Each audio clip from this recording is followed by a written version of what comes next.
Hello, everyone, and welcome to Mythologica, your portal to the mythocosmos. I am Stephanie Zajchowski, and I am here today with Joanna Gardner from the Fates and Graces. Hello.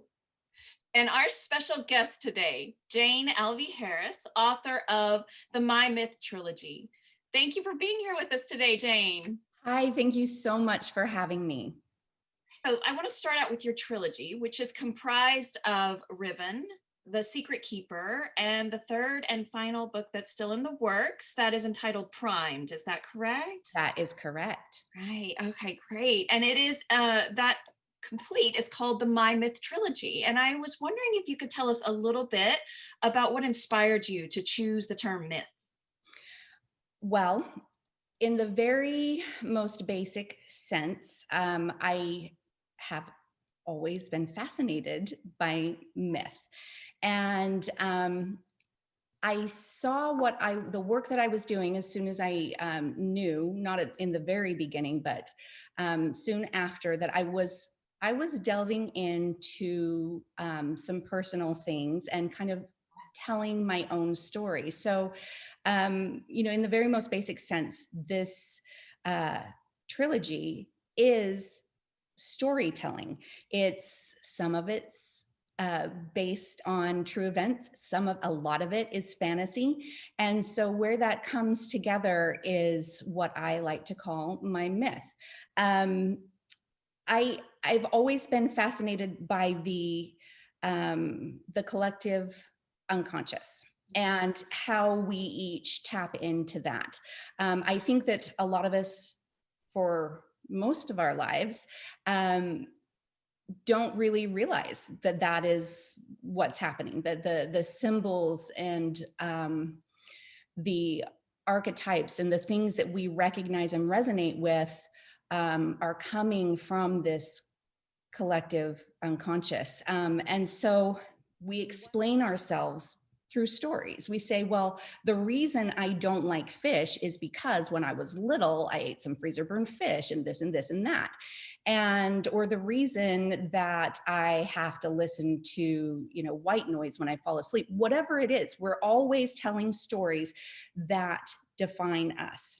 So I wanted to look at how the stories that I tell other people and even myself, I wanted to see which ones kind of were keeping me stuck and which ones were setting me free. And so I realized as I was writing these books that I was in a position where I could change the narrative.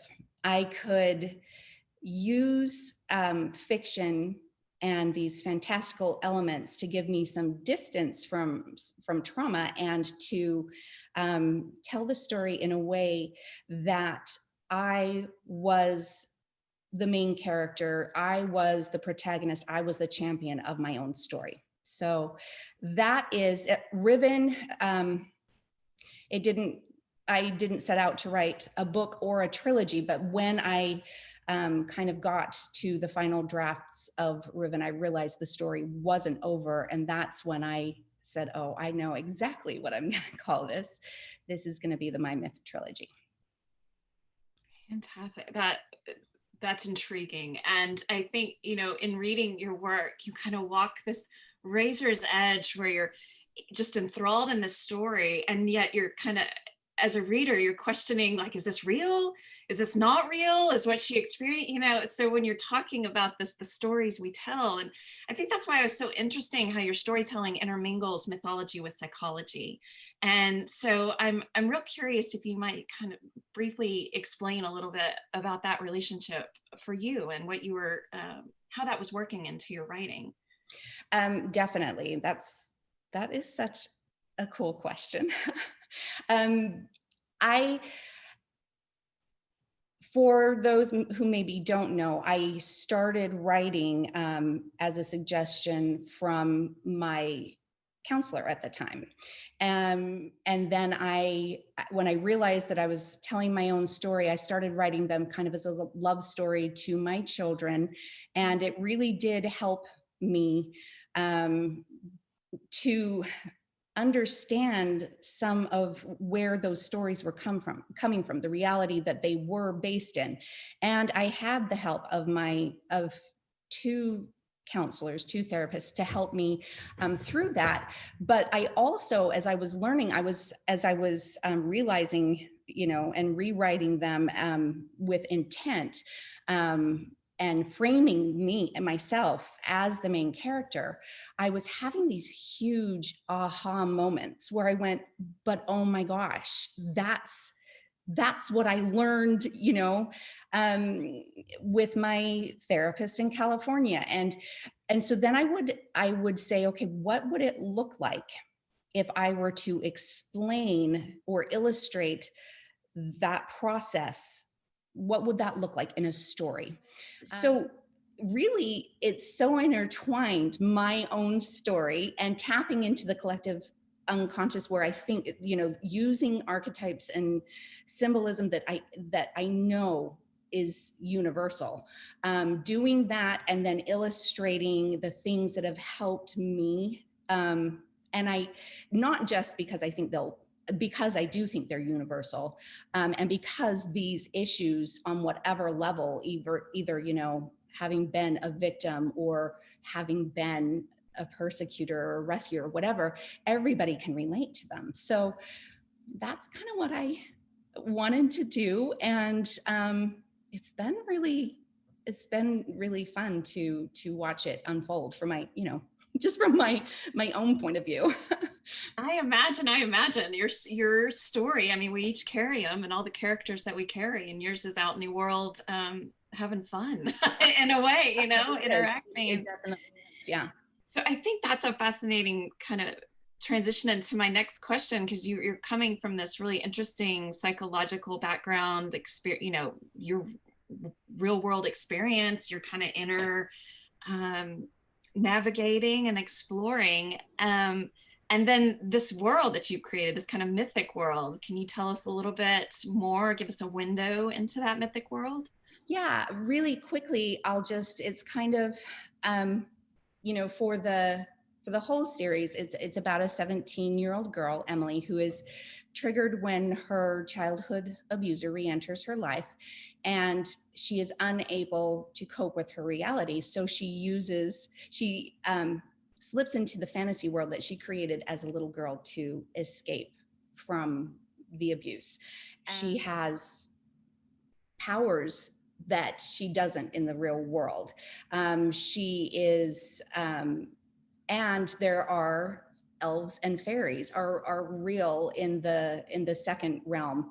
And when she's kind of switches between the real world and the second realm until she has a psychotic break and slips completely inside the second realm. She has to decide, she has to pick only one realm to exist in. And that is kind of her being fractured before throughout the other two books, is how she ultimately heals. So yeah, high fantasy in the sense that, there's elves and fairies and goblins, giant spiders, and, magic, that kind of thing.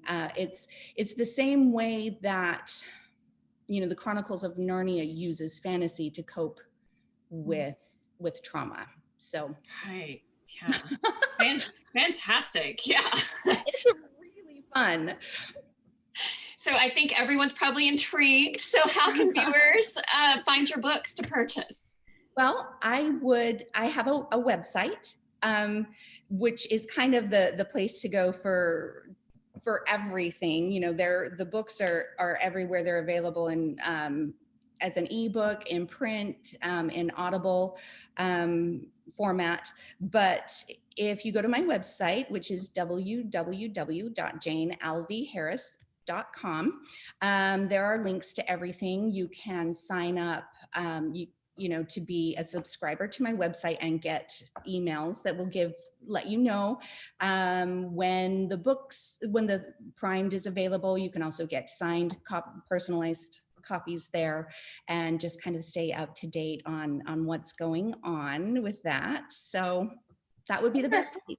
Yeah, that's wonderful. That's great. And I also hear rumors that there is a film in the works based on the books. Is that right? Yes, the first book, Ribbon, has been optioned for a film, and so that is another good reason to subscribe to the website, because you'll get information about that. It's really exciting. I can't believe this is my life, but the screenplay is amazing, so I'm super excited.